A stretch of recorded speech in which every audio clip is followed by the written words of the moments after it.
सारे पॉलीमर्स और प्रोटीन के स्ट्रक्चर्स, अंततः प्रोटीन के चारों स्ट्रक्चर हमने पढ़ लिए। क्योंकि टाइम बहुत कम था तो प्रोटीन के स्ट्रक्चर में चारों पढ़ाने के चक्कर में एक दो बातें आप लोगों से छूटी, उनको रिकवर करने के बाद मैं अगले टॉपिक में जाता हूं। बस आपसे पूछते जाता हूं, आप मुझे बताते जाएंगे। तो प्रोटीन स्ट्रक्चर में 4 स्ट्रक्चर हमने पढ़े थे। इनमें से जो पहला स्ट्रक्चर था उसे बोला गया था प्राइमरी स्ट्रक्चर।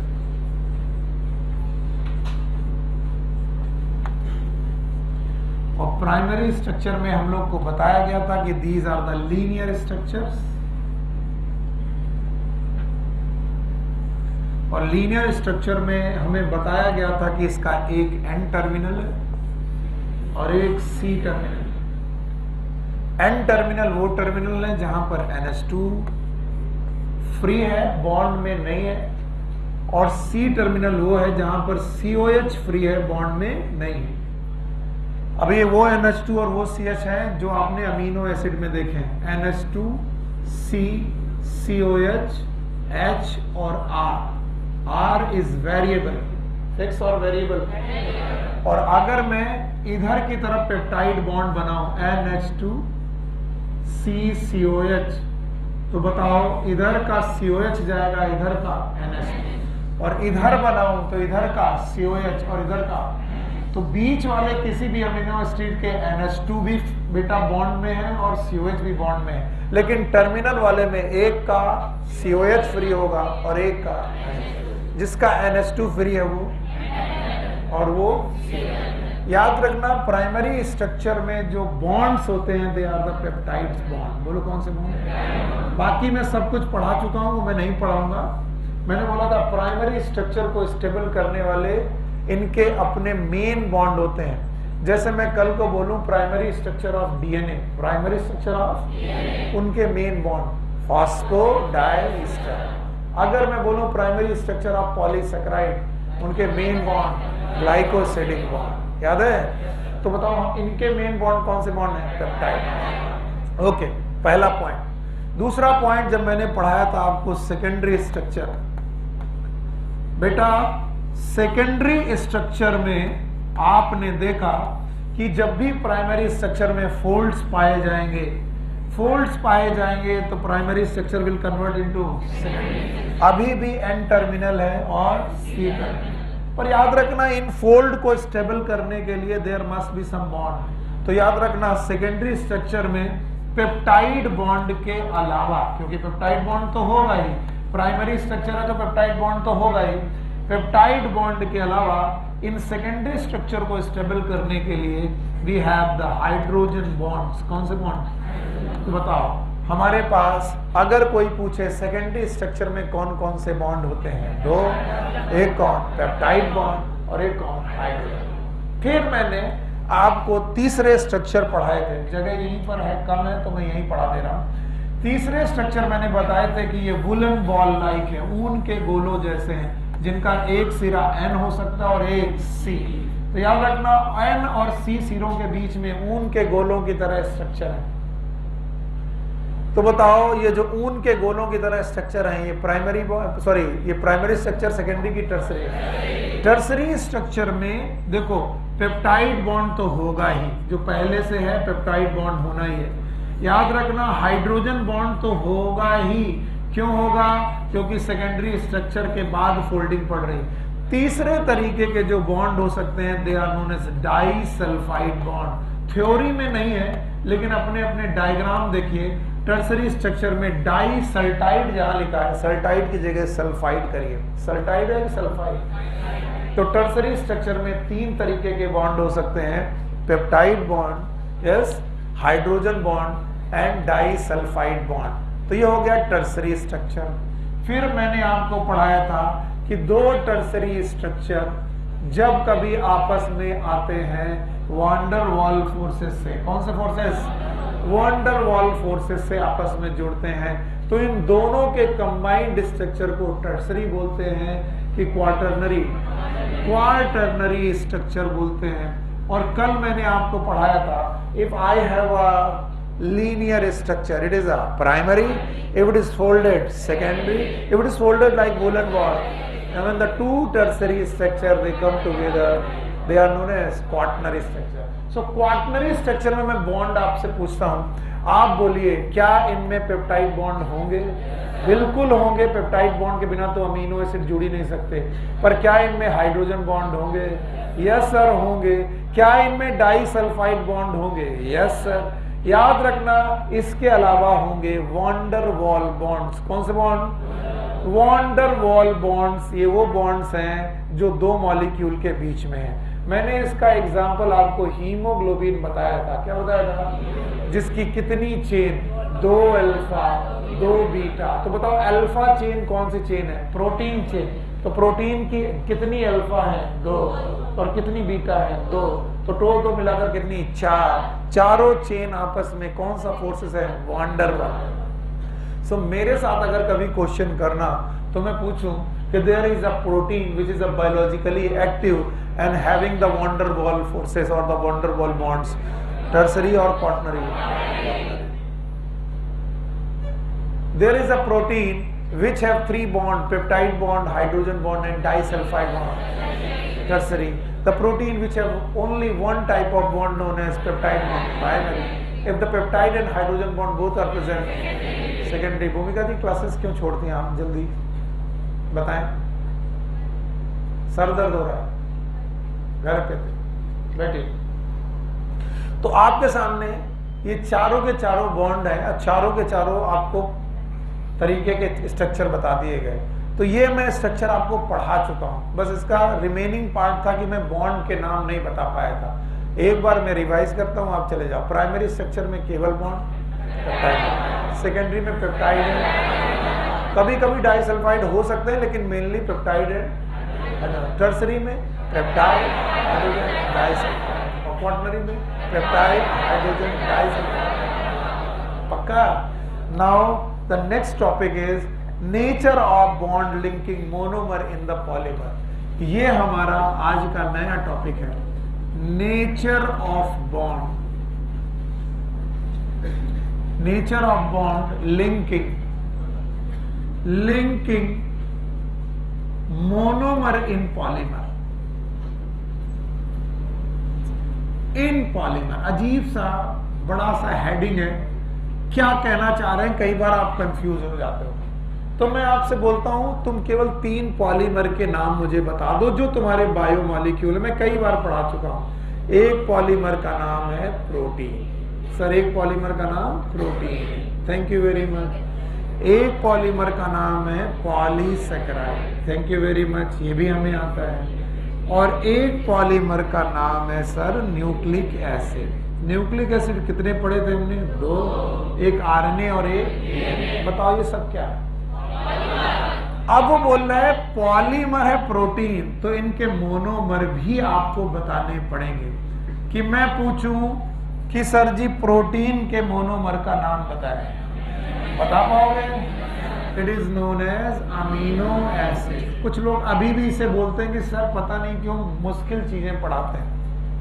अरे बेटा मैंने कितनी बार बोला, क्या प्रोटीन एक बड़ी सी माला जैसी है जिसमें एक मोती की बहुत सारे, तो बहुत सारे मोती होना उसके एक मोती का नाम और इस मोनोमर का नाम अमीनो एसिड। तो इस माला का नाम प्रोटीन, उसके मोती का नाम। ठीक पॉलीसैकेराइड नाम की माला का नाम मोनोसैकेराइड। फिर से बोलो, मोनोसैकेराइड। और मोनोसैकेराइड में मैंने आपको बताया था, क्या ये ग्लूकोज हो सकती है?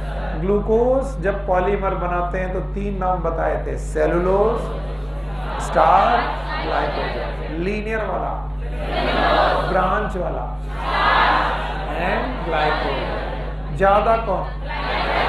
ठीक है। न्यूक्लिक एसिड के मोनोमर हैं न्यूक्लियोटाइड। तो वो पूछना चाहते हैं कि जब अमीनो एसिड से अमीनो एसिड जुड़ता है तो उस नेचर ऑफ बॉन्ड का नाम बताइए। Nature of bond when amino acid combined with amino acid to form polymer. No, it's a name, not the nature. नाम क्या है? बोलो, प्रोटीन को जोड़ने वाले बॉन्ड का नाम पेप्टाइड, पेप्टाइड बॉन्ड। यहां पर ग्लाइकोसिडिक बॉन्ड, बोलो क्या, ग्लाइकोसिडिक बॉन्ड। और इस वाले का फॉस्फोडाइस्टर बॉन्ड। तो ये तो नाम है, वो नाम जानना ही नहीं चाहते, उन्हें मालूम है अमीनो एसिड आपस में जुड़ेंगी, क्या बनेगी, प्रोटीन।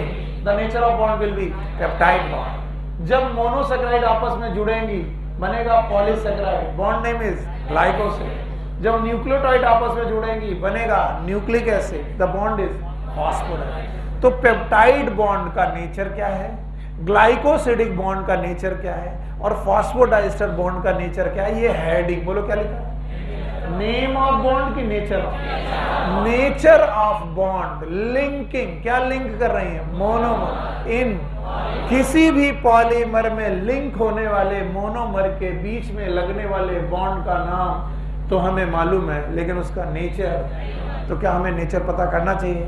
चलो एक एक करके सारे नेचर हम लोग पता करेंगे। सरताज जी खड़े होइए। चलिए सबसे पहले तो हमें आप प्रोटीन के मोनोमर का नाम बताइए।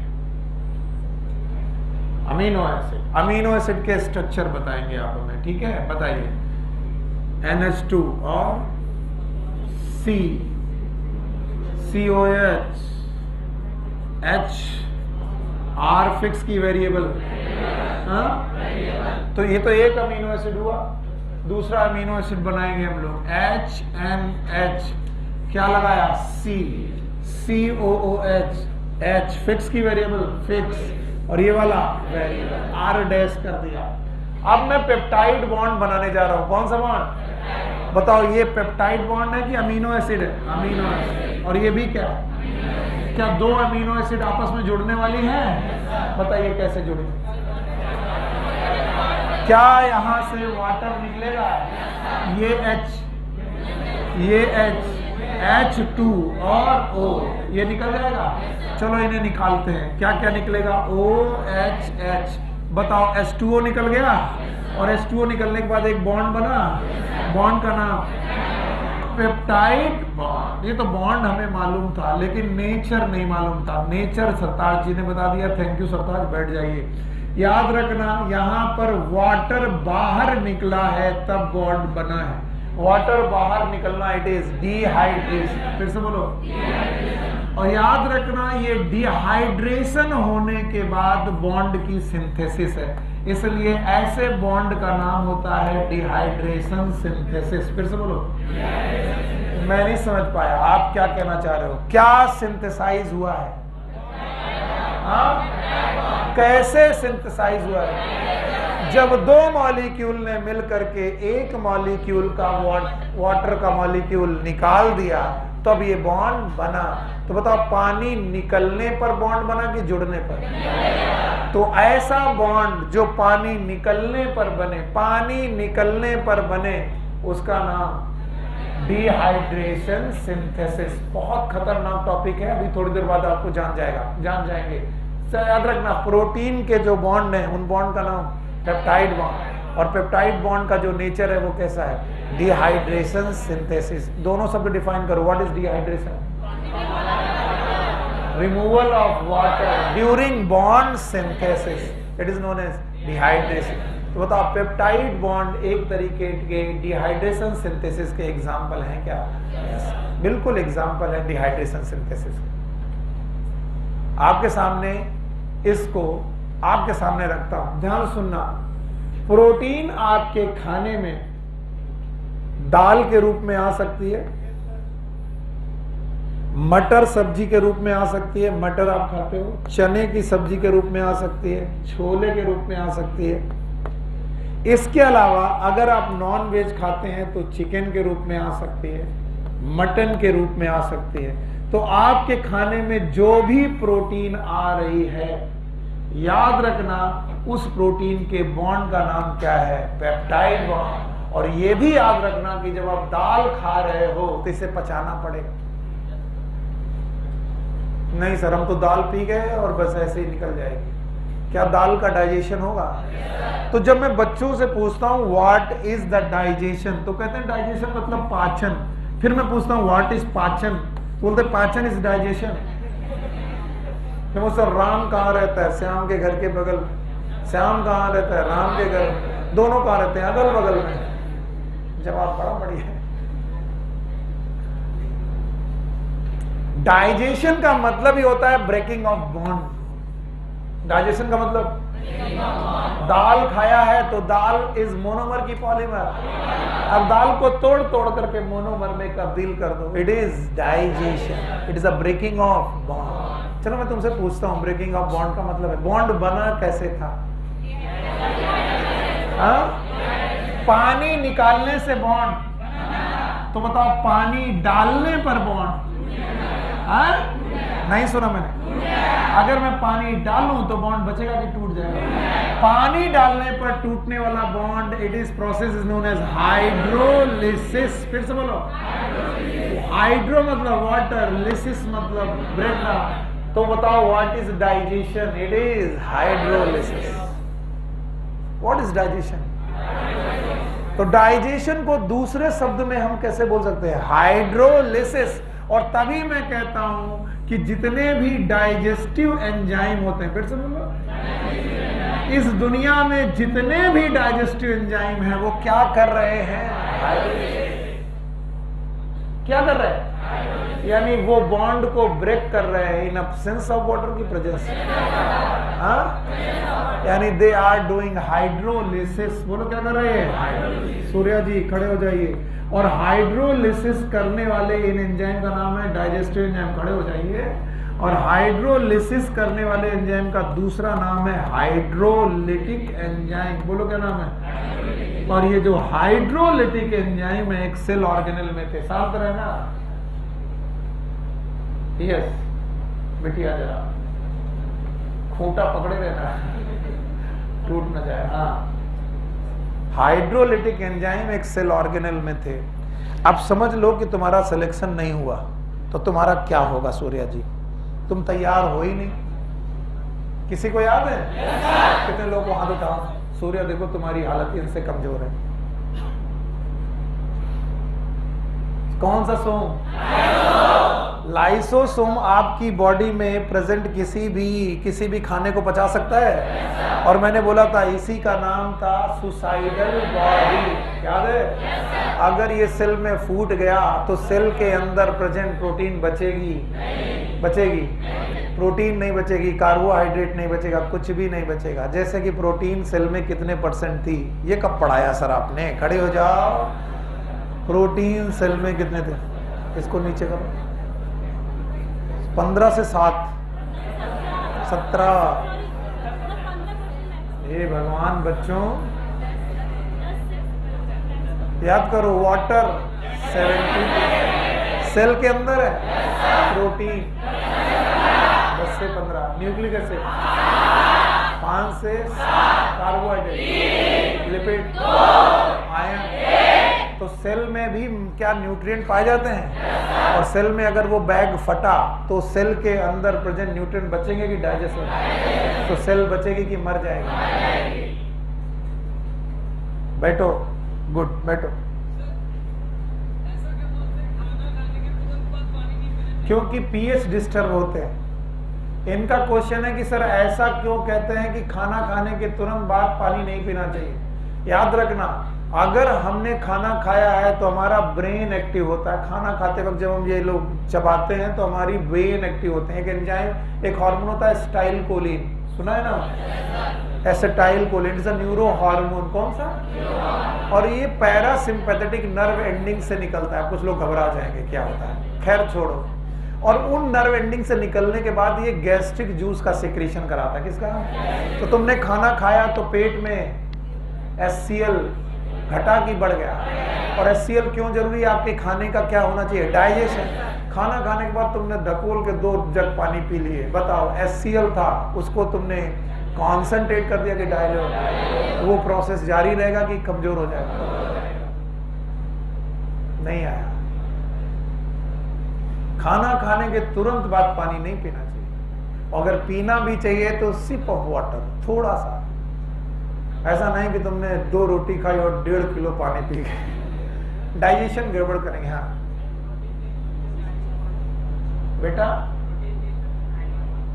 आयनिक बॉन्ड होते हैं, आयनिक बॉन्ड नहीं होते, कोवेलेंट बॉन्ड है। Peptide bonds are covalent. पढ़े हो? तो जितनी पोलर अमीनो एसिड है, अब क्या बताएं, पोलर अमीनो एसिड वो होती हैं जो या तो बहुत एसिडिक हैं और बेस है।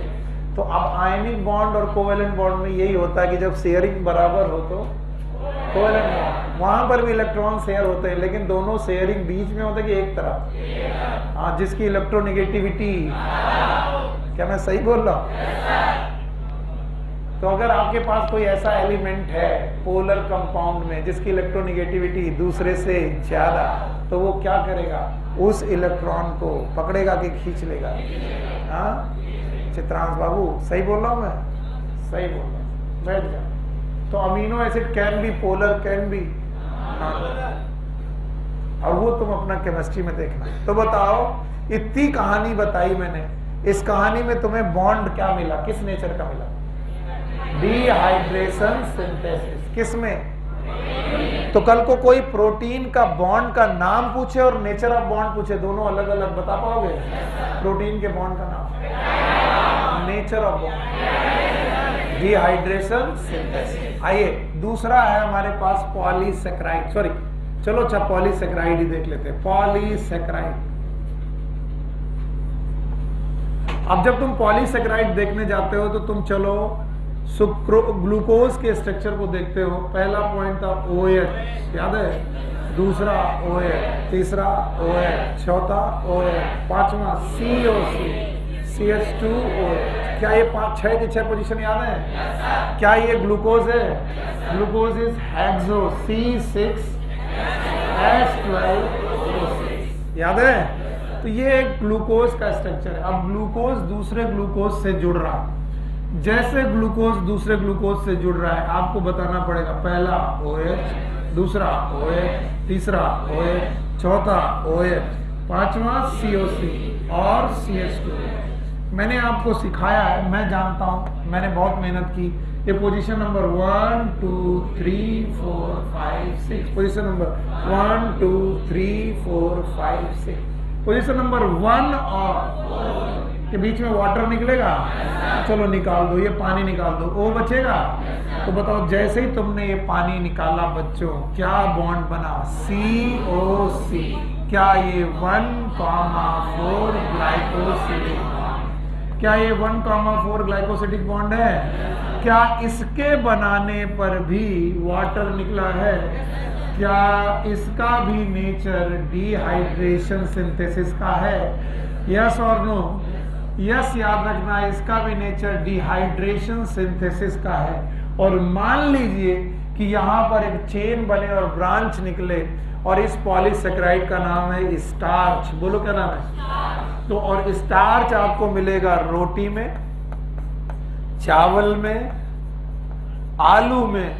तो बताइए, क्या आप जब रोटी, चावल और आलू खाएंगे तो क्या खाएंगे? क्या इसे भी डाइजेस्ट करना पड़ेगा? कोई मुझे बताइए, इसको डाइजेस्ट करने के लिए पानी निकालना पड़ेगा कि ऐड करना? फिर से बोलो, ऐड करना पड़ेगा। वाटर अगर आपने ऐड किया तो बताओ प्रोसेस का नाम हाइड्रोलिसिस। तो बताओ, स्टार्च का डाइजेशन भी, और स्टार्च डाइजेस्ट करने वाले एंजाइम भी क्या हैं? Hydrolytic enzyme. बोलो क्या नाम है? These are also the hydrolytic enzyme. और इसीलिए मैंने एक दिन बड़ा सेंटेंस बोला था, all digestive enzyme are hydrolytic in nature. तो बताओ भाई, इसको भी खत्म करो। पॉलीसेकेराइड के बॉन्ड का नाम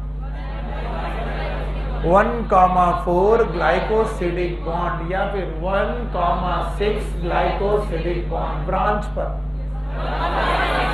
लीनियर पर ग्लाइकोसिडिक बॉन्ड होंगे। और क्या ये भी डिहाइड्रेशन सिंथेसिस के एग्जांपल हैं? इनको भी बाय बाय करते हैं। अच्छा भाई, तीसरे तरीके का पॉलीमर है, it is known as polynucleotide. Although मैंने इतना डिटेल में पढ़ाया है कि मुझे बार बार नहीं पढ़ाना चाहिए, लिख देना चाहिए हेंस, लेकिन फिर भी मैं लिख रहा हूं। Polynucleotide, it is also known as nucleic acid. कितने प्रकार के? 2, एक कौन? DNA और एक कौन? याद है हमको? चलो देखते हैं याद है कि नहीं याद है। अगर याद होगा तो बॉन्ड अपने आप याद होगा। चलो पहले राइबो न्यूक्लियोटाइड मेरे लिए बनाइए। पहली पोजीशन नाइट्रोजन बेस, दूसरा OH, तीसरा OH, चौथा CO3, फिर CH2OH। यस और नो? अच्छा बताओ,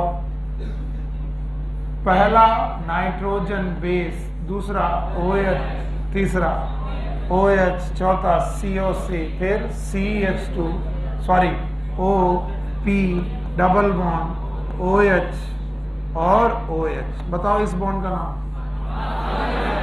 फॉस्फोएस्टर बॉन्ड। कैसे बना था याद है? CH2OP double bond OH। बताओ इस बॉन्ड का नाम? ईस्टर की डाइस्टर?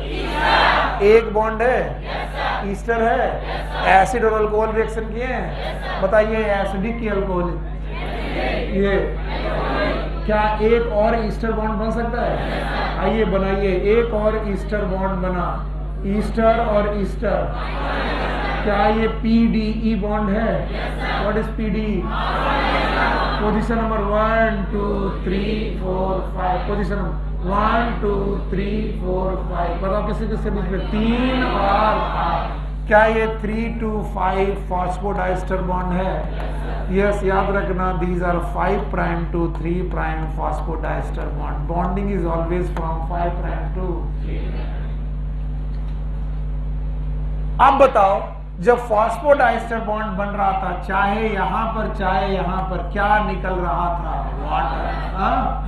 अगर वाटर निकल रहा था तो phosphodiester bond are also the example of dehydration synthesis. अब अगर कोई पूछे कि सर मैं न्यूक्लिक एसिड खाता हूं क्या? बिल्कुल खाते हैं। अगर आप कोई लिविंग सेल खा रहे हैं, क्या खा रहे हैं? कोई भी लिविंग सेल खा रहे होंगे तो उसके पास न्यूक्लियस होगा। क्या होगा? और न्यूक्लियस में क्या होगा? DNA। तो बताओ DNA खा सकते हैं? यस। जब आप सब्जियां खाते हैं, ग्रीन वेजिटेबल्स खाते हैं या कोई दूसरी सेल्स खाते हैं तो उनमें न्यूक्लिक एसिड होता है। खूब सारा न्यूक्लिक एसिड खाते हैं, बताओ न्यूक्लिक एसिड को खाने के पास पचाना पड़ेगा। कैसे पचाओगे? हाइड्रोलिसिस से। तो चाहे तुम रोटी खाओ, चाहे तुम दाल खाओ, चाहे तुम सब्जी खाओ, डाइजेशन करने के लिए कौन से एंजाइम चाहिए? Hydrolytic enzyme. इसलिए ऑल द डाइजेस्टिव एंजाइम। अब कुछ लोगों के मन में है कि सर मैं रोटी दाल सब्जी तो खा रहा हूं, घी खा रहा हूं, तो क्या हो रहा होगा? No doubt that is not polymer. Lipid is not the polymer. मैं पहले से बता दूं, लिपिड पॉलीमर नहीं है, लेकिन उसमें वो सारे गुण हैं जो बाकी फूड में है। किसी को ग्लिसरॉल याद है? CH2OH,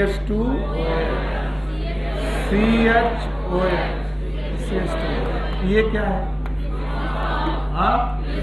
और क्या ग्लिसरॉल में फैटी एसिड जुड़ सकते हैं? फैटी एसिड का फॉर्मूला याद है? HOOCR1 HOOCR2 HOOCR3। ये बताओ तीनों एक ही है कि अलग अलग? वाटर निकल गया। कुछ केमिस्ट्री वाले लोग बोलेंगे सर वाटर में वो इधर से निकलता है इधर से निकलता है, मुझे इससे लेना देना। आप वाटर निकालिए, मैं किसी तरीके से अपना काम कर रहा हूं। जब ये बॉन्ड निकलेंगे, एक वाटर यहां से निकलेगा, एक यहां से निकलेगा और एक यहां से निकलेगा। बताओ कितने बॉन्ड बनेंगे? 3। बताओ हर बॉन्ड का नाम होगा ग्लिसराइड। बोलो क्या नाम? 3 जगह ग्लिसराइड बनेगा। तो बताओ अगर एक बनता तो मोनो, 3 जगह तो ट्राइग्लिसराइड। ट्राइग्लिसराइड मैंने 2 प्रकार के पढ़ाए थे, एक ऑयल और एक फैट। अगर सॉलिड है तो ऑयल की फैट और लिक्विड है तो किसमें? भट्टी टेम्परेचर के रूम टेम्परेचर? तो रूम टेम्परेचर पर लिक्विड है तो, और फैट है तो सॉलिड होगा। डालडा क्या है? ऑयल। मस्टर्ड क्या है? Mustard oil. जिंजली ऑयल। अगर मैं बोलूं देसी घी, तो जब ये देसी घी खाते होगे तो कौन से बॉन्ड तोड़ने पड़ते होंगे? These ester bond. In bond का नाम क्या है? इनका नाम ईस्टर बॉन्ड। इनका नाम ईस्टर। तो बताओ इन बॉन्ड को तोड़ना पड़ता होगा। These bond are known as ester. तो क्या ईस्टर बॉन्ड में भी वही रूल लगता है? क्या डिहाइड्रेशन सिंथेसिस।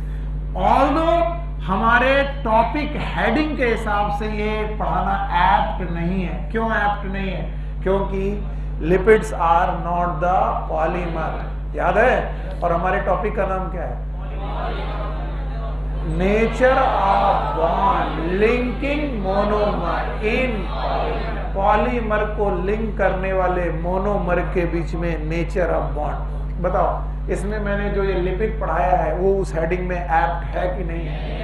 फिर भी मैं आपको चारों तरीके का फूड सिखाना चाहता हूं। आप दाल खा सकते हो सर, आप रोटी खा सकते हो सर, आप चावल खा सकते हो सर, आप सब्जी खा सकते हो सर, आप घी खा सकते हो। इनमें कुल मिलाकर 4 ही चीजें हैं।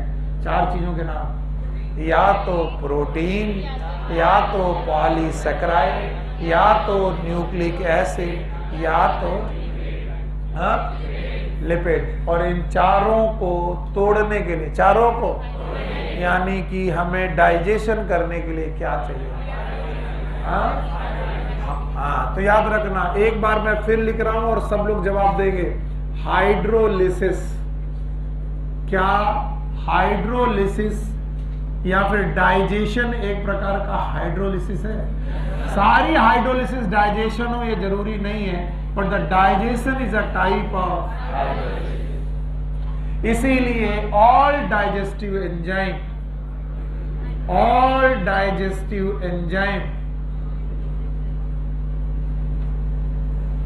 Are hydrolytic in nature.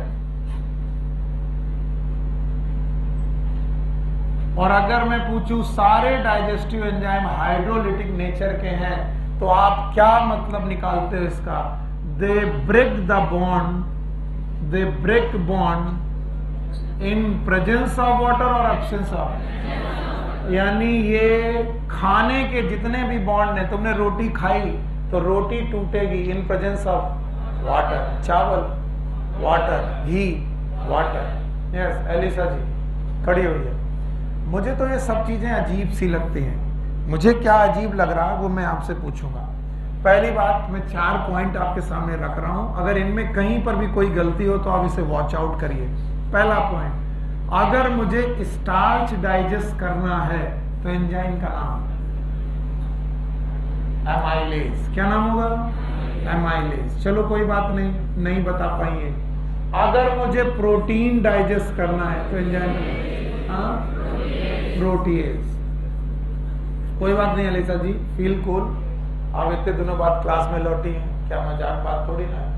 आज हम लोग जरूर कोई ना कोई अच्छा काम ही कर रहे होंगे तभी लौटी होंगी आप। अब आप क्लास नहीं छोड़ेंगे, रीजन व्हाटएवर, ठीक? या तो आप ये बोलिए कि सर मुझे आपका पढ़ाया समझ में नहीं आता, नहीं बोलिए फिर जाइए, और नहीं तो क्लास कोई भी कारण हो बस तो मुझे बताओ। आपकी बार ऐसी कोई बदतमीजी किसी ने की तो मुझे बताओ, बाकी मैं देखता हूं कौन है वो। ठीक है, प्रोटीन को डाइजेस्ट करने वाला प्रोटीएज। अच्छा बताओ, न्यूक्लिक एसिड को डाइजेस्ट करने वाला? अरे वाह, ये तो बड़ा जवाब दे दिया। न्यूक्लियस। देखिए आपकी मदद कितने लोग कर रहे हैं। देखो, स्टार्च को डाइजेस्ट करना, प्रोटीन को, न्यूक्लियस। अब मैं बोल रहा हूं लिपिड को डाइजेस्ट करना। आप मुझे बताइए, अब आप केवल आपसे क्वेश्चन है, बाकी लोग शांत रहे, क्या लाइपेज भी एक हाइड्रोलिटिक एंजाइम है? Yes, all the digestive enzyme are hydrolytic in, यानी they break the bond in presence of. मैंने अलीसा जी घी पी लिया, घी की बड़ी सी ड्रॉपलेट पहुंच गई, it is a fat, and now I want to digest this fat. तो किसी ने कहा कि लाइपेज आना चाहिए, लाइपेज आया। लाइपेज कह रहा कि मैं डाइजेस्ट तो कर सकता हूं इस बड़ी ड्रॉपलेट को, बट आई नीड वाटर। क्या चाहिए? तो बताओ, क्या ये फैट की ड्रॉपलेट वाटर में डिसॉल्व हो जाएगी? अगर डिसॉल्व नहीं हुई तो डाइजेशन क्यों नहीं होगा? क्योंकि कोई भी डाइजेस्टिव एंजाइम हो, कोई भी वो पानी की प्रेजेंस के बिना डाइजेशन। मैंने क्या खाया? घी का डाइजेशन भी किसकी प्रेजेंस में? वाटर की। तो वाटर की प्रेजेंस में ही लाइपेज काम कर पाएंगे। तो बताओ ये डाइजेशन कैसे होगा? This is the question. इतनी देर मैंने भूमिका बनाई, अब बताओ।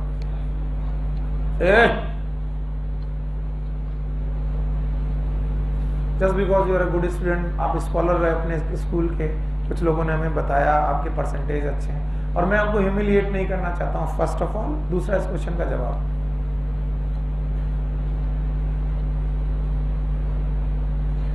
नहीं आया, अभी क्लासेस छोड़नी है। हाँ? मम्मी का नंबर अभी दे के जाना, अगली बार आपने क्लास छोड़ी मैं मम्मी को फोन करने वाला हूं कि बैठो। इस तरीके के क्वेश्चन के जवाब आपको देने होंगे। जैसे इस क्वेश्चन का जवाब हमें देंगे कौन? बस हाथ उठाएं। Good, yes. देखिए इनके पास जवाब है। आपको मालूम है फैट वाटर में घुल, ट्रू सॉल्यूशन, लेकिन इमल्सन तो बन सकता है, कोलॉइडल सॉल्यूशन। बोलो क्या नाम? कभी सुने नहीं आपने, रट्टा मारे हैं केमिस्ट्री में। बोलो कौन सा सॉल्यूशन? और कोलॉइडल सॉल्यूशन में एक सॉल्यूशन होता है इमल्सन। बोलो क्या होता है? हाँ? जैसे इमल्सन में हम लोग वाटर को क्रीम में घोल सकते हैं, ट्रू जैसा कि कोलॉइडल? कोलॉइडल। क्या दूध एक इमल्सन सॉल्यूशन है? No sir. Yes sir, milk is a colloidal solution known as emulsion. होगा क्या? यस। इनके हिसाब से इन्होंने एकदम सही जवाब दिया। नाम बताओ बेटा। हाँ, अंसारी साहब ने एकदम सही जवाब दिया कि जब हम खाना खाते हैं, हमारे स्टमक से होते हुए खाना जब इंटेस्टाइन में जाता है, यहाँ पर एक ग्लैंड है, नाम बताओ? पैनक्रियास। और यहाँ पर एक ग्लैंड है, नाम बताओ? लीवर। लीवर में क्या बना? बाइल। फिर से बोलो। यहाँ है गॉल ब्लैडर। क्या है? क्या बाइल गॉल ब्लैडर में स्टोर हुआ? बाइल रिलीज हुआ कहां पर? इंटेस्टाइन। और इंटेस्टाइन में पड़ा है फैट। क्या पड़ा है? फैट को छोटी छोटी ड्रॉपलेट में तोड़ा गया। ये बड़ी ड्रॉपलेट है, इसको छोटी छोटी ड्रॉपलेट में तोड़ा गया। और जब भी कभी कोई बड़ी ड्रॉपलेट छोटी ड्रॉपलेट में तोड़ा जाता है, सरफेस एरिया घटता है कि बढ़ जाता है? कुछ लोग कहते हैं घटता है। हाँ? अब बताओ, हर छोटी ड्रॉपलेट को वाटर चारों तरफ से घेर सकता है क्या? तो बताओ, पहले जो वाटर केवल इस सरफेस पे अटैच हो रहा था, क्या वो इन छोटी छोटी ड्रॉपलेट के चारों तरफ, बेटा चारों तरफ हो गया? और अब लाइपेज चांस मारेगा। लाइपेज उस हर सरफेस को डाइजेस्ट करने की कोशिश करेगा जहां पर क्या है? वाटर। तो बताओ, घी पानी में घुल जाएगा कि घुलने लगेगा? घुल जाएगा। क्या घुलना जैसा प्रतीत होगा? This solution is known as colloidal solution, also known as emulsion. Colloidal solution are so many types. One of the colloidal solution is emulsion. तो क्या जो फैट का बड़ा ड्रॉपलेट छोटी छोटी ड्रॉपलेट में टूटा है, तो बताओ क्या बनाया है? emulsion. तो फैट का बड़ा ड्रॉपलेट का छोटी छोटी ड्रॉप में तोड़ना, it is known as emulsification. बोलो क्या नाम है? और emulsification बेटा अपने आप हुआ कि बाइल सॉल्ट? तो अगर बाइल सॉल्ट ना निकलते अंसारी जी, तो इमल्सिफिकेशन, और इमल्सिफिकेशन ना होता तो डाइजेशन ऑफ फैट। क्यों? क्योंकि वो ड्रॉपलेट पानी में घुल पाती कि नहीं घुल पाती। तभी क्वेश्चन पूछा जाता है कि बाइल के पास एंजाइम है कि नहीं है? नहीं, पर फिर भी वो डाइजेशन में हेल्प करता है। यस। क्यों? Bile does not have any digestive enzyme, bile, but it help in. Why? Because it help in emulsification. Concept समझिए, it help in। और emulsification क्यों जरूरी है? Because lipase is a hydrolytic enzyme। कैसा enzyme? और ये बिना पानी के फैट को तोड़ेगा। बड़ी ड्रॉपलेट में, फैट की बड़ी ड्रॉपलेट में बताओ सरफेस एरिया में, पूरी सरफेस एरिया में पानी घुस जाएगा कि नहीं? नहीं। तो बड़ी ड्रॉपलेट को बड़ा रखना पड़ेगा कि छोटा? बड़ी ड्रॉपलेट को छोटी छोटी ड्रॉपलेट में तोड़ने की इस प्रक्रिया का नाम इमल्सिफिकेशन। और ये कौन करता है? बाइल। तो बाइल ना होता तो इमल्सिफिकेशन। कभी कभी पित्त की थैली में पथरी पड़ जाती है, इसे बोलते हैं गॉल ब्लैडर स्टोन। क्या बोलते हैं? और हम सर्जरी से इस गॉल ब्लैडर को हटा देते हैं। तो बताओ, बाइल बनता नहीं कि स्टोर नहीं? बाइल बनता है लेकिन डायरेक्ट रिलीज कहाँ होता है? इंटेस्टाइन। तो कभी जरूरत है, नहीं जरूरत है, बाइल सीधे कहाँ है? इंटेस्टाइन।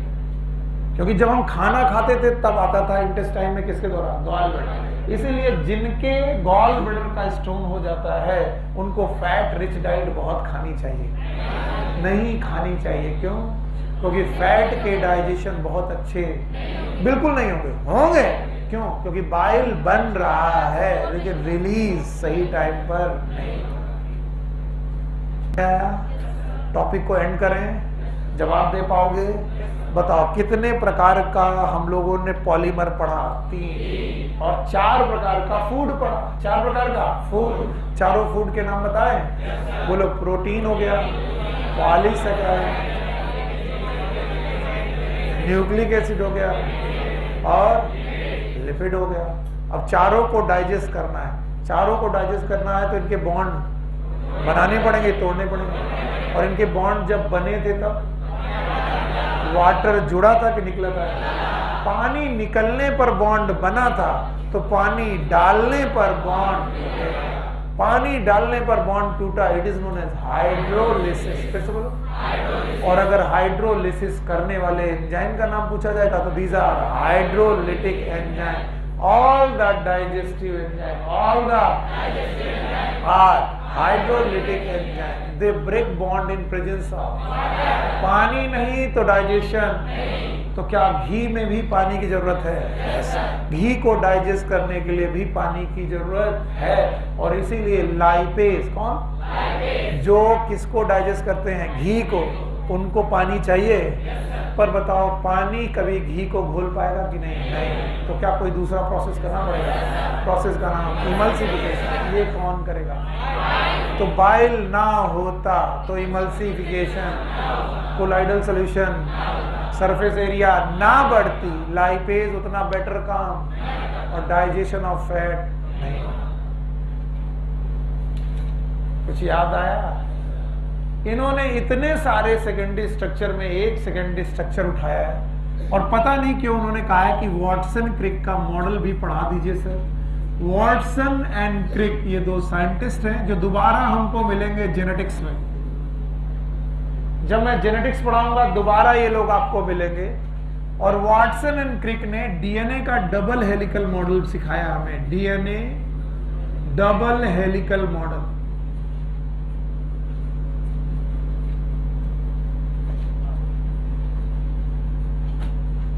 और इसीलिए पिछली क्लास बहुत इंपॉर्टेंट थी, बहुत ज्यादा इंपॉर्टेंट।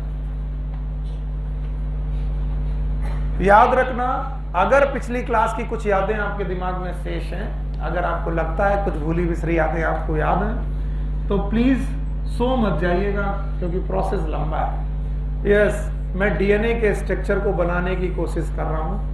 आप अगर मेरी मदद कर गए तो आपका काम हो जाएगा। मैं पूरे बॉन्ड नहीं बनाऊंगा, तुमसे केवल पूछूंगा। अगर तुमने बता दिया तो काम बन जाएगा। बताओ यहाँ पर let's suppose it is adenine. Adenine है सेकंड पोजीशन, OH है कि नहीं है? तीसरी पोजीशन पे फॉस्फो ईस्टर और ईस्टर। क्या 5वीं पोजीशन पर फॉस्फो ईस्टर बॉन्ड है? डाइस्टर की ईस्टर? याद है आपको यार? बहुत बढ़िया। अच्छा बताओ, क्या यहां पर मान लो ग्वानिन है, दूसरी खाली है, तीसरी पर फॉस्फोडाइस्टर बॉन्ड है, ईस्टर और ईस्टर अभी भी बनाया था मैंने। तो कौन कौन सी पोजीशन? 3 और 5। अच्छा बताओ, इसके बाद क्या यहां पर भी फॉस्फोडाइस्टर बॉन्ड है? 3 और 5। अच्छा बताओ, क्या यहाँ पर 3 पोजीशन खाली है? यहाँ पर कौन सी? 5। मैंने बोला था जिधर 5वीं पोजीशन खाली वो 5 प्राइम, जिधर तीसरी 3 प्राइम है। तो बताओ एक चेन का एक एंड 3 प्राइम के 5 प्राइम? दूसरा, जहां पर फॉस्फेट खाली, जहां पर OH खाली, और बीच वाले में ना तो 5 खाली ना तो 3 भी किसमें? 5 भी किसमें? पक्का? चलो मैंने आपको पिछली बार पूरा डिटेल पढ़ाया है, इस बार पूरा डिटेल पढ़ाएंगे, टाइम बहुत ज्यादा लगेगा, इसलिए जो लोग नहीं आए वो सफर करें। याद करो, आपको मालूम है पहला पोजीशन नाइट्रोजन बेस, दूसरा खाली, तीसरा OH, चौथा CO3, याद है, और पांचवा फॉस्फोडाइस्टर। अभी बनाते हैं, आपको 5 ऐसे बनाने हैं। पहला नाइट्रोजन बेस, दूसरा खाली, तीसरा देखते हैं अभी OH है कि नहीं है। आप लोग OH जितनी जल्दी से बोल रहे हो गड़बड़ कर रहे हो।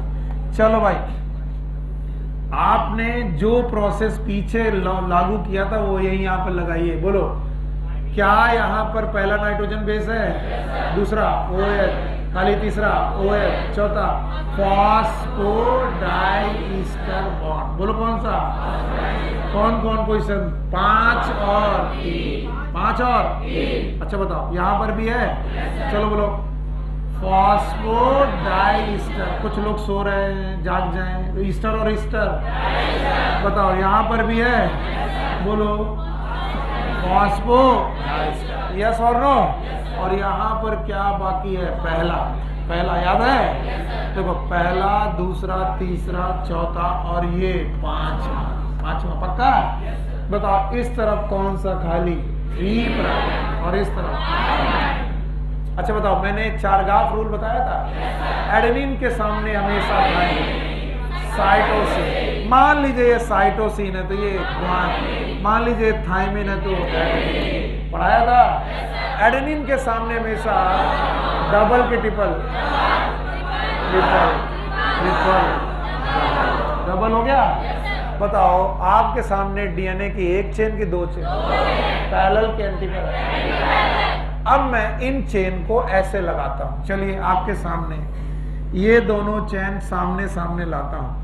ये वाली हो गई 5' to 3', ये वाली हो गई 3' to 5'। बताइए, एडेनिन पेयर विद डबल की triple, thymine pair with adenine double की triple, guanine pair with cytosine double की triple, cytosine pair with guanine double की ट्रिपल।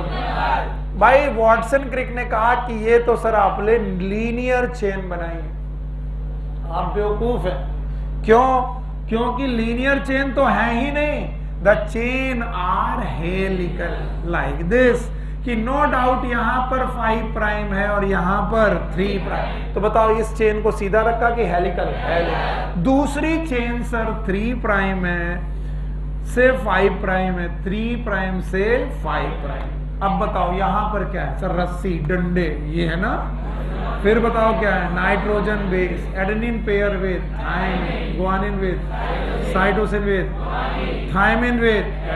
बताइए डीएनए लीनियर है कि हेलिकल है? एक हेलिक्स की 2, 2 चेन की 1। पढ़ा क्यों रहा हूं मैं? बताओ डीएनए वाटसन क्रिक के हिसाब से 1 चेन से बना है कि 2 से? दोनों पैरेलल की एंटी पैरेलल, एक 5' to, एक 3' to, लीनियर की हेलिकल। और अगर ये मॉडल नहीं दिख रहा तो वाटसन क्रिक का मॉडल कभी तुम्हें नहीं आएगा। अब जो मैं पूछता जाऊं वो जवाब देते जाओ, काम बन जाएगा। मैं लिख रहा हूं डबल हेलिकल मॉडल के पॉइंट्स। There are 2 chain। पहला पॉइंट है there are 2 chains of DNA। First point,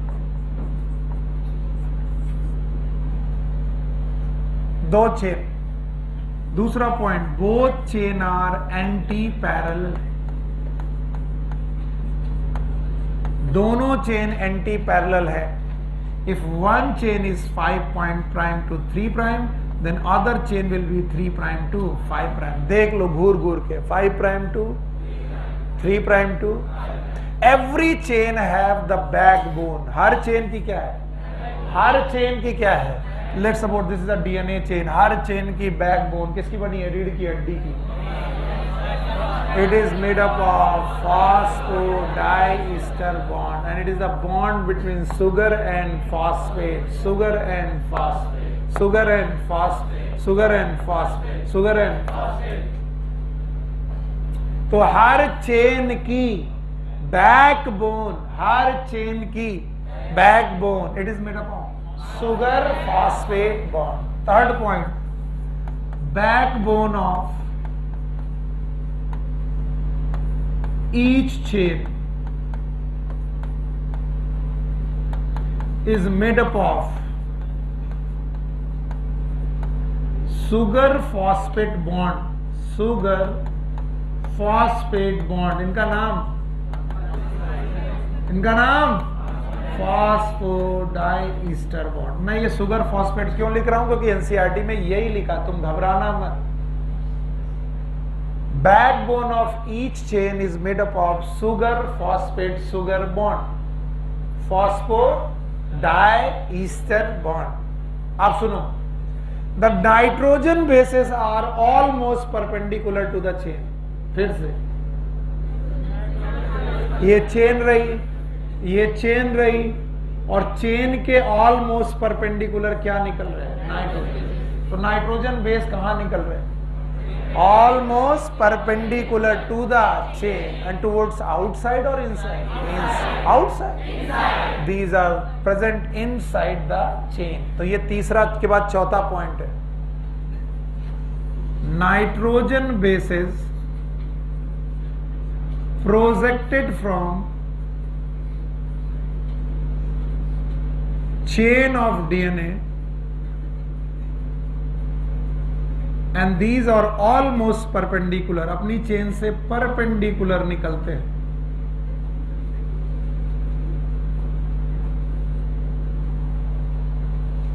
perpendicular निकलते हैं एंड टूवर्ड्स आउटसाइड और inside, towards inside, and they follow the Chargaff rule. कौन सा रूल फॉलो करते हैं, चारगाफ का रूल फॉलो करते हैं। बताओ, क्या चारगाफ का रूल बेस पेयरिंग रूल है?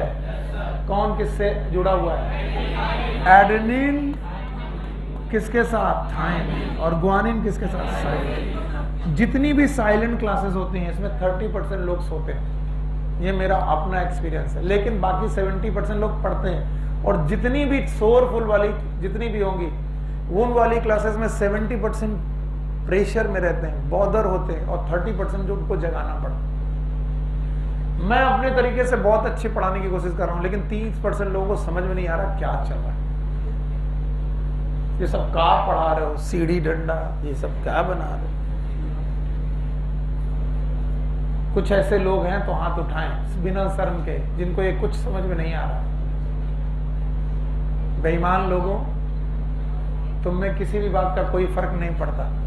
बताओ, डीएनए की कितनी चेन, दो, दोनों पैरेलल, थैंक गॉड आपको पता। एंटी पैरेलल मतलब एक 3 प्राइम टू 5 प्राइम, तो दूसरा भी 3 प्राइम टू, अच्छा, दोनों चेन की backbone phosphodiester bond, that is sugar phosphate sugar, sugar phosphate sugar, sugar phosphate sugar, sugar phosphate sugar. Position 5 से 3 बॉन्ड पक्का। अब बताओ, nitrogen bases projected towards outside और inside, inside, almost perpendicular, and they follow the Chargaff rule. Adenine pair with guanine with, adenine और thymine के बीच में, guanine और साइटोसिन में, and these bond are ionic, covalent और हाइड्रोजन। तो adenine और थाइमिन के बीच में हाइड्रोजन बॉन्ड है, और ग्वानिन और साइटोसिन के बीच में भी हाइड्रोजन। नहीं आया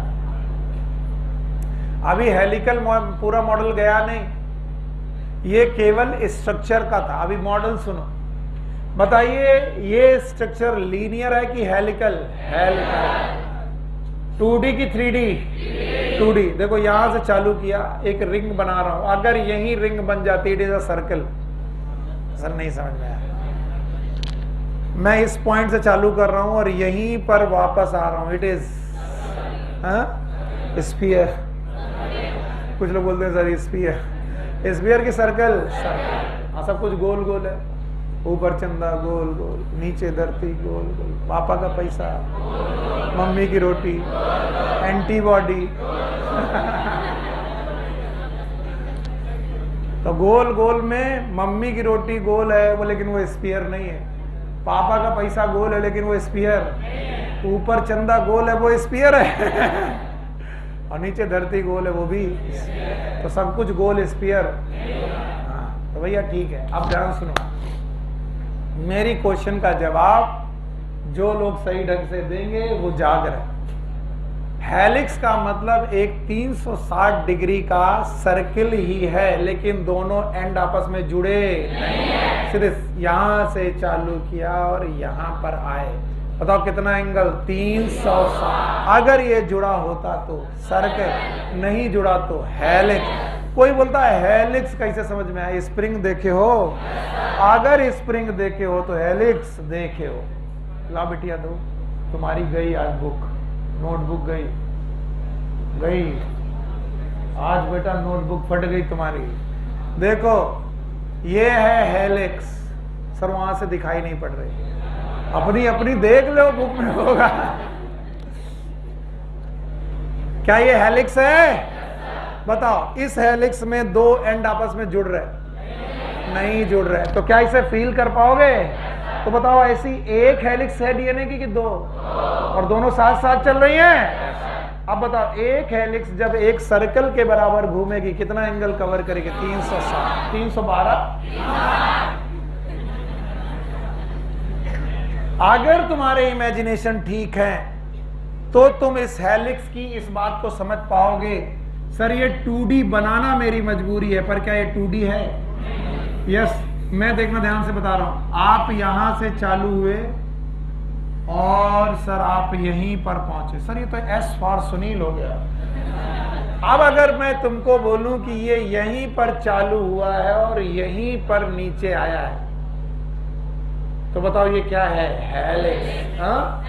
तो मैं कहता हूं इस पॉइंट से इस पॉइंट तक हाफ सर्किल। कितना सर्कल? और इस पॉइंट से इस पॉइंट तक हाफ सर्किल।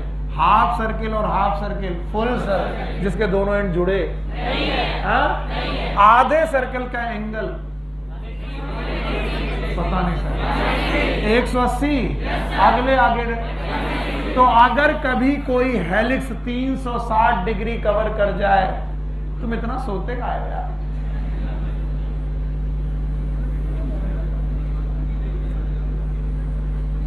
ऐसे बना देंगे तुम्हारी उल्टियां आ जाए। सर यो काया है, यो डीएनए है। यहां से लेकर यहां तक एक हेलिक्स कंप्लीट हो रही है, यहां से लेकर यहां तक दूसरी हेलिक्स कंप्लीट हो रही है। ये कितना एंगल? 360। ये कितना? 300। पर मैंने एक ही 360 डिग्री बनाने की कोशिश की। देखो ये रहा लाइक दिस। तो अगर मैंने बोला कि ये आधा और ये आधा सर्किल है, यहां से लेकर यहां तक आधा और यहां से लेकर यहां तक आधा, तो बोलते हैं डीएनए का उतना डिस्टेंस जिसमें वो 360 डिग्री कवर कर ले। कितना? 360। उसे बोलते हैं पिच। क्या बोलते हैं? पिच वो जिसमें विराट कोहली छक्के चौके मारता है।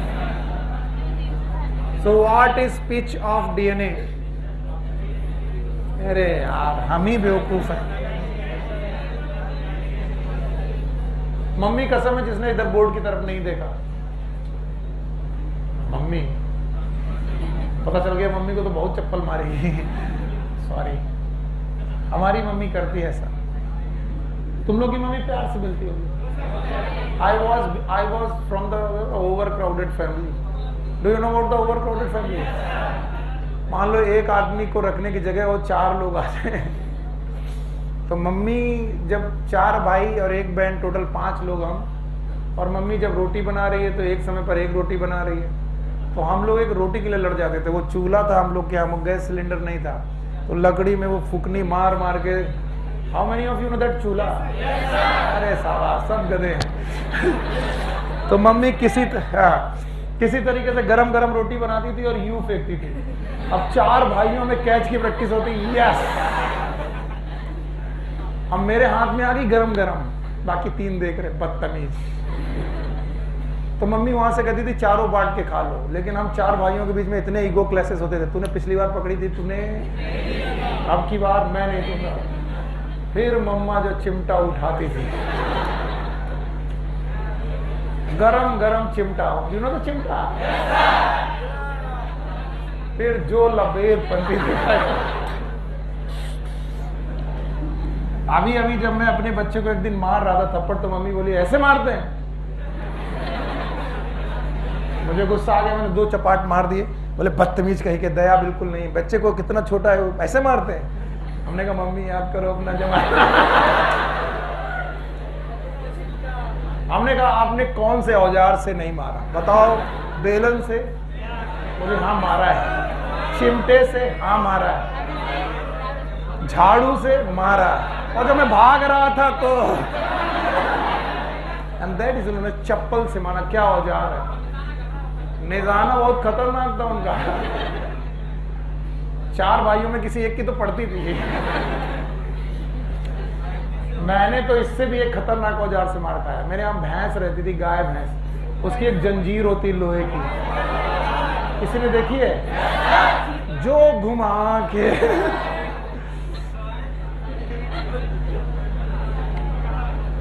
ऐसे ही थोड़ी ना गोरे पैदा हुए थे, ऐसे काले नहीं हुए।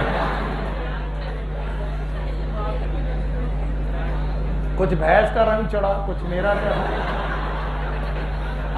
कितना खुश। हाँ बेटा, मान लिया तो बिल्कुल सच है यार। शाम तुम जितने भी गोरे हो जाओ, गोरे तो सब बच्चे जब सुअर के पैदा होते तब भी होते हैं। No, you are quite a handsome boy. बेटा तुम समझ नहीं सकते मैंने अपने कालेपन से कितनी लड़ाई लड़ी है। मैं ऑलमोस्ट छक गया था, कभी कभी रोता था। एक मोहल्ले में 2, 4, 5 लड़के लड़कियां थी जो जैसे मुझे देखती थी, काला कलूटा, बैगन लूटा, काला। शान गुस्सा आ गया, अरे यार, अरे सॉरी यार, ऐसे मैं तुमको थोड़ी ना बोला। मेरे बच्चे, आई लाइक यू, मेरे सोना, मेरे बाबू। तो वो मुझसे जब बोलते थे काला कलूटा, बैगन लूटा, तो I was almost a guilt. अब एक कॉन्शियस था मैं कि हाँ मैं काला तो हूँ, कलूटा भी हूँ, बैगन लूटा क्यों? तो मेरी दीदी के पास एक फेयर एंड लवली की वो थी,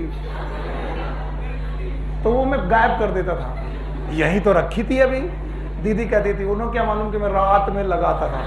किसी ने मुझसे कह दिया था रात में लगाओगे तो इफेक्ट ज्यादा पड़ेगा, सुबह गोरे हो जाओगे।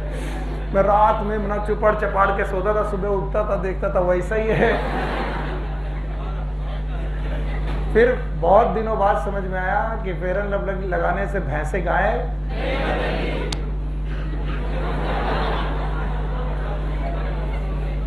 उस दिन से मुझे अपने काले रंग से प्यार हो गया। नहीं, आई लव इट।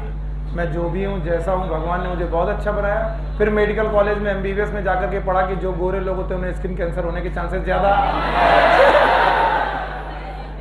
अब बस यही बचा है बेटा। एक और बचाव का तरीका होता है, जब कोई तुम्हें कहे काला तो बोलो काला तो भगवान भी थे, अंदर अंदर रोए जा रहे हो। ए बेटा, काले रंग पे मैं PhD हूँ, तुम बात करो मैं बताता जाऊंगा तुम्हें।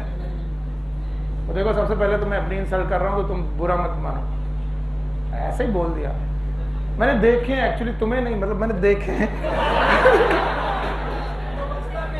नवस्था में सरताज जानता है, एकदम बड़े प्यारे प्यारे। अभी अभी सुअर के बच्चे पैदा हो, ऐसा लगा आ मेरे सोना, मेरे बाबू, क्यूटी पाई। बाद में तो जो वो खाते हैं भाई साहब। अब अगर शान का मन करे तो मेरे को गोली मार दे। जब दूसरे की बेइज्जती करते हो तो सहने की क्षमता रखो।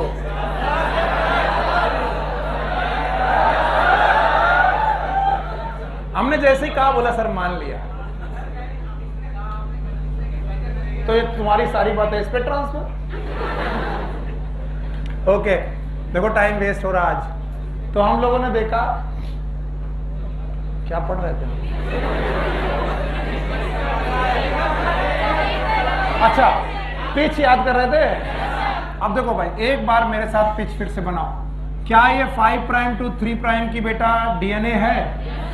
दूसरा 3 प्राइम टू 5 प्राइम होगा। और बताइए, ये हाफ सर्कल और ये half circle, like wise this half circle and this half circle, बताओ कितना एंगल? 300। तो मैं अगर यहां से लेकर यहां तक चलूं तो क्या मैं एक लेंथ कवर करूंगा? That is known as pitch. तो कोई पूछे व्हाट इज पिच, बता पाओगे? It is a distance of DNA helix, distance of DNA helix which traversed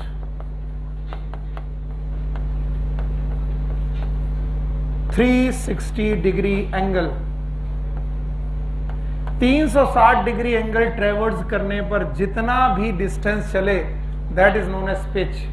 और इन पिच में नाइट्रोजन बेसेस पेयर के रूप में है। इन सारी पिच में बेटा नाइट्रोजन बेसेस पेयर के रूप में, where adenine pair with thymine, thymine pair with adenine, guanine with cytosine, cytosine with guanine. तो 360 डिग्री एंगल कवर करते करते तुम जितनी दूरी तय कर पाए डीएनए की, that is known as pitch. और ऐसा माना जाता है कि एक पिच में लगभग 10 बेस पेयर होते हैं। कितना? 1 2 3 4 5 6 7 8 9 10 बेस पेयर, लगभग 10 बेस पेयर। और सारे base pair they are equidistant, बराबर दूरी पर होते हैं, इक्वी डिस्टेंट होते हैं। और एक पिच की जो लंबाई है वो है 34 angstrom. What that means? 34 into 10⁻⁻10 metre. तो मैं कह सकता हूं कि 10 बेस पेयर की बीच की दूरी 34 एंगस्ट्रॉम है। नहीं, चूंकि, व्हाट इज चूंकि? दिस चूंकि, इसलिए सॉरी, दिस इज ओके, चूंकि इसलिए झूठ मत बोला करो, जो अपने टीचर को परेशान कर रहे हो। मैथ वैसे भी कमजोर थी हमारी। तो बताओ, चूंकि 10 बेस पेयर की दूरी 34 एंगस्ट्रॉम है, तो एक बेस पेयर से दूसरे बेस पेयर की दूरी 34/10 3.4 एंगस्ट्रॉम, दैट इज 3.4 into 10⁻⁻10। अगर इसे नैनोमीटर में चेंज किया जाए तो कुछ गड़बड़ है, सही है? बताओ, अगर मैं नैनोमीटर में कर दूं तो यहां क्या आएगा? 3.4 और वहां 0.34। कर दें? नहीं कर पाओगे? कर लोगे? अरे नहीं सर, 34 एंगस्ट्रॉम का मतलब है 3 into 10⁻⁻9, दैट इज नैनोमीटर। याद रहेगा? तो भैया उसी तरीके से आप लोग देख पाएंगे कि यहां पर जो वैल्यू 34 एंगस्ट्रॉम है वो 3.4 नैनोमीटर है। तो अगर मैं इसको करूंगा तो ये आ जाएगा 0.34 नैनोमीटर। कुछ लोगों को गणित समझ में नहीं आए, ये क्या हो गया? कन्वर्जन है। बताओ, एंगस्ट्रॉम 10⁻⁻10 और नैनोमीटर 10⁻⁻9। नहीं आया ना? आ गया। दोनों हाथ निकालो, राइट हैंड लेफ्ट हैंड, उंगलियां मोड़ो। याद करो, protein helix was always, but the DNA can be right handed, can be right handed helix. Anti clock दिख रही कि क्लॉक? Anti clock. और लेफ्ट, मैंने कहा था एंटी क्लॉक और क्लॉक के चक्कर में पड़ेंगे नहीं, क्या बोलेंगे? Right handed and left. तो DNA helix can be of 2 type. They must be right-handed and left-handed।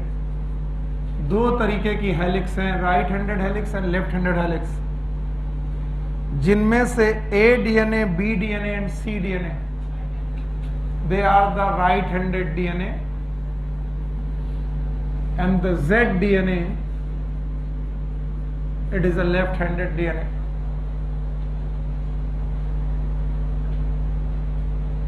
ये डीएनए के नाम दिए गए, A DNA, B DNA, C DNA, Z DNA। तो राइट हैंडेड हेलिक्स में A DNA, B DNA and C DNA है। और left handed DNA में Z DNA. One thing more, अच्छा बताओ यहां से लेकर यहां तक चलने में कितना एंगल कवर किया? हाँ, तो मैं एक कैलकुलेशन और निकाल सकता हूं कि 10 बेस पेयर मिल करके कितना एंगल ट्रेवर्स कर रहे हैं? 360। तो एक बेस पेयर दूसरे बेस पेयर से कितने एंगल पर होगा? 360 बटे 10, दैट इज 36। कभी घूमती हुई सीढ़ियां देखी हमने?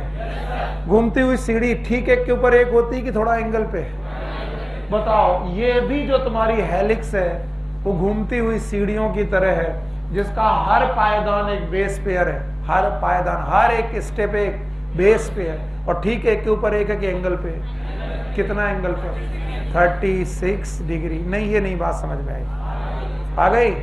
मान लो मैं सीधी सीढ़ी बनाता, तो ये तो सीधी सीढ़ी हो गई, और इसी सीधी सीढ़ी को मैं फोल्ड करने लगूं, तो क्या ये जो सीढ़ियों के ये स्टेप्स हैं वो ठीक ऊपर आएंगे कि एंगल में आएंगे?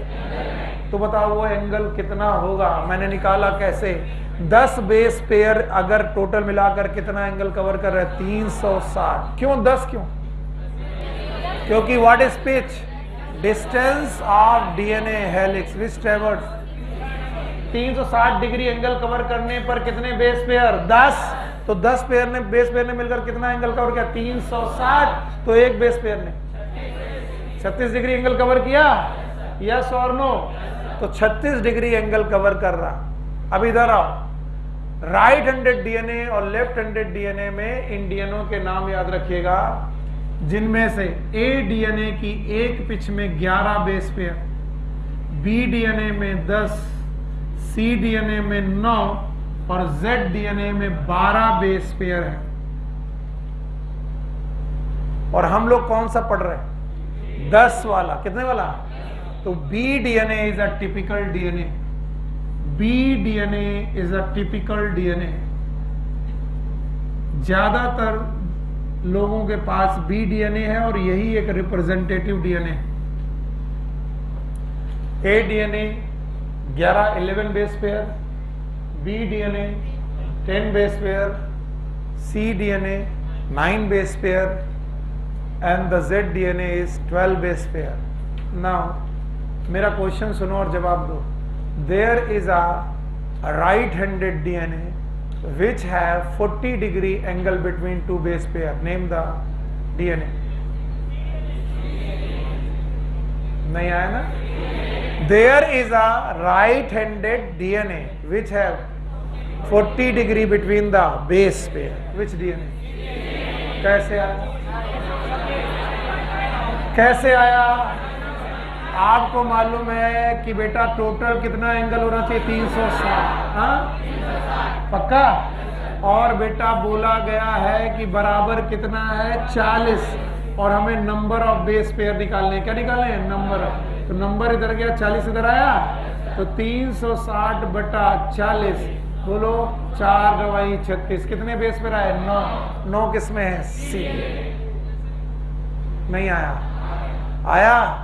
अगर मैं बोलूं कि Z डीएनए के बीच में 2 नाइट्रोजन बेस पेयर के बीच में, हाँ, क्यों? 12 लोगों ने मिलकर 360, तो एक ने 360 बटे 12 कितना एंगल? 30। नहीं आया ना? हाँ, बिटिया को नहीं आ रहा। अच्छा, पहले इतना समेटो, फिर बाकी बात पढ़ाते हैं। मैथ्स बहुत कई बार होती, कैलकुलेटेड माइंड नहीं होता, मेरा नहीं है, तो मुझे बड़ी तकलीफ आती थी। मैं वो तकलीफें समझ सकता हूँ, बहुत सारे बच्चों को आती हैं। इतना बता पाओगे? What is pitch? मैं आता हूँ आपको बताना। What is pitch? It is a length of DNA, length of DNA traversed by on the rotation of 360 degree. 360 degree angle helix घूम जाए तो जितना भी बेटा डीएनए में लेंथ आएगी, क्या आएगी? लेंथ। उस लेंथ का नाम, बेटा बिटिया दिखाओ जरा। मान लो मैं कह रहा हूं कि ये एक 360 डिग्री एंगल का कवर अप है, तो बताओ ये इसे क्या बोलेंगे? पिच। ये जो लेंथ है वो कितने एंगल में आई? 360। तो 360 डिग्री एंगल कवर करने में जितनी लेंथ आई उसका नाम pitch. What is pitch again? It is the length of DNA helix when the helix traversed 360 degree angle. अब बच्चों को कैलकुलेशन नहीं समझ में आ रहा, कई लोगों को नहीं आता, मैं समझा रहा हूं आपको। मैंने बोला DNA दो प्रकार के, एक है राइट हैंडेड, चलो सर ने बता दिया, हमने लिख लिया। दूसरा है लेफ्ट हैंडेड, सब लोगों ने हाँ कर दिया, मुझे नहीं आया, कोई बात नहीं, नहीं आने दो। बस मुझे इतना मालूम है, जिसकी हेलिक्स राइट हैंड की तरह घूमे राइट हैंड है, जिसकी लेफ्ट हैंड की तरह लेफ्ट। मुझे बताया गया कि A DNA, B DNA, C DNA, left है कि राइट, और इसकी एक पिच में कितने बेस पेयर हो गया? इसकी और इसकी, और मुझे बोला गया Z में कितने।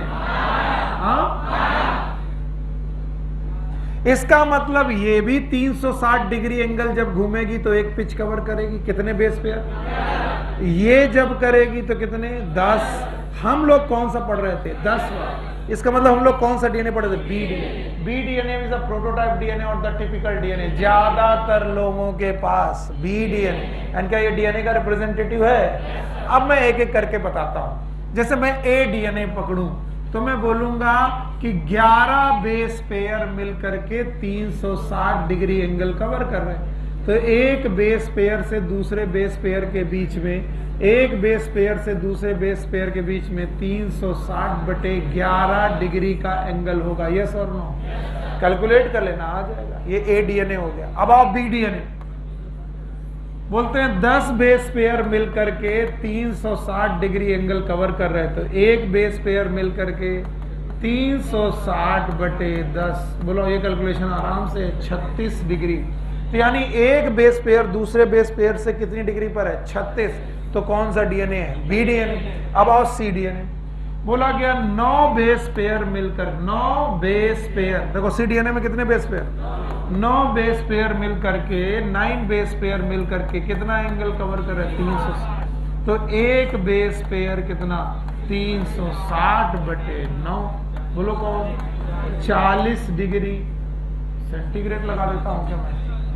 40 डिग्री का एंगल है, 40 डिग्री है। अब आया Z DNA, तो मैं बोलूंगा Z DNA के 12 बेस पेयर मिलकर 360 degree.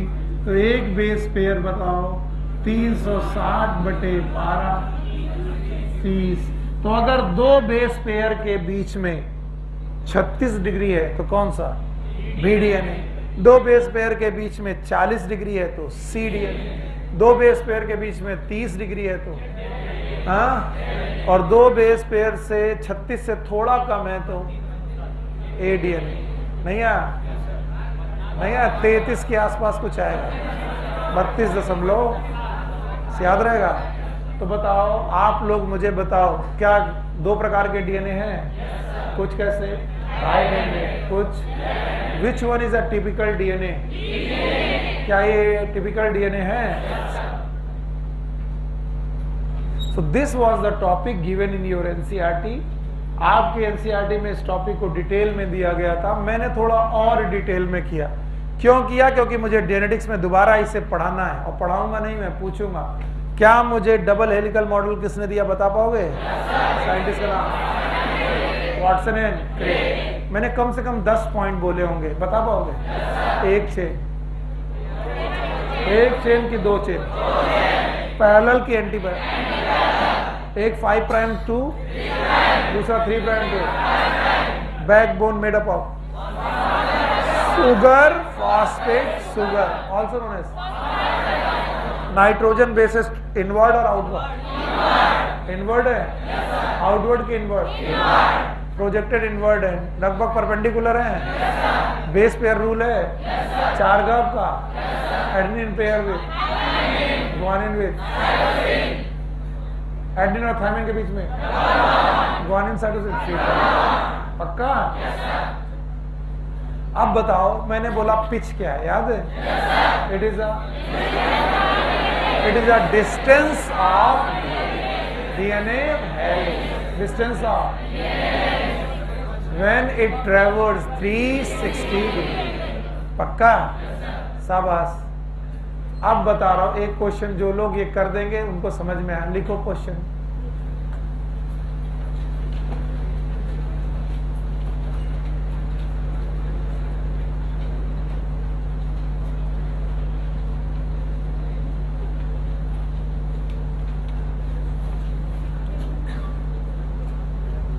Okay, a DNA of 2 pitch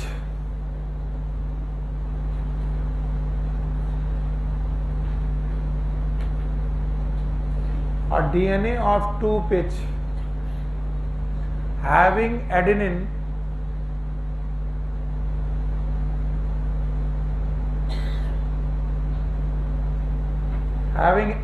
guanine cytosine and thymine, adenine guanine cytosine thymine pairing as a Chargaff rule, pairing as a Chargaff rule, in which number of adenine bases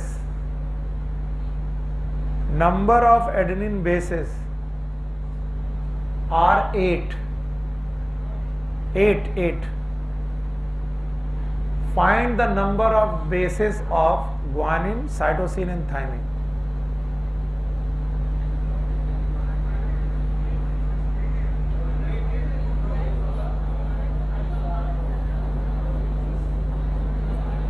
adenine के 8 हैं, bases pair नहीं बने, adenine के 8 bases हैं।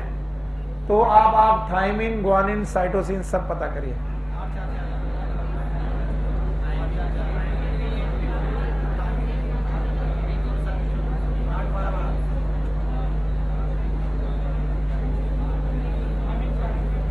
Thymine 4, very good. Thymine 4 हो गया।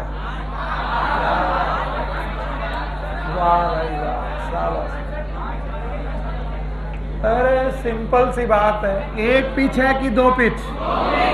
बताओ, अगर 2 पिच है तो यहां से यहां तक कितने? 10, और यहां से यहां तक 10। 10 क्या है? Base pair. 10 का है बेस पेयर, बेसेस नहीं। 10 बेस पेयर यहाँ, 10 बेस पेयर यहाँ। बेस पेयर का मतलब यहाँ 20 बेसेस है और यहाँ 20 और 20 टोटल बेसिस कितने हैं? 40। 40 में से 8 है एडेनिन। 8 है तो जितने एडेनिन उतने थाइमिन। तो 8 कितने हो गए? थाइमिन। एडेनिन और थाइमिन पेयर में होते हैं, डबल की ट्रिपल? डबल।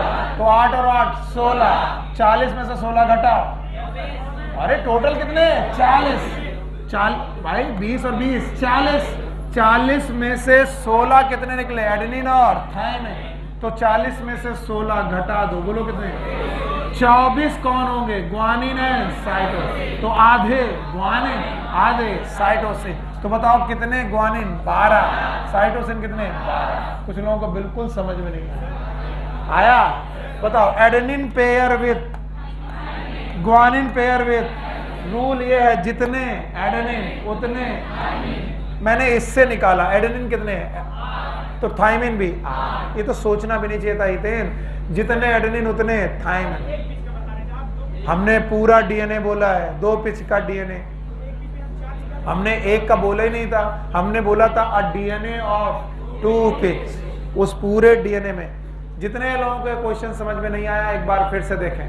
क्वेश्चन था, बाकी लोग ध्यान से देखें, जिनको आ गया ठीक है। क्वेश्चन था कि एक डीएनए है जिसमें 2 पिच है। एक पिच यहां आके समाप्त हुई, दूसरी पिच यहां आके समाप्त हुई। अब यहां से लेकर यहां तक एक पिच और यहां से लेकर यहां तक दूसरी पिच। अब बी डीएनए है तो 10 बेस पेयर यहां। चलो पिच बना रहा हूं, पिच लाइक दिस।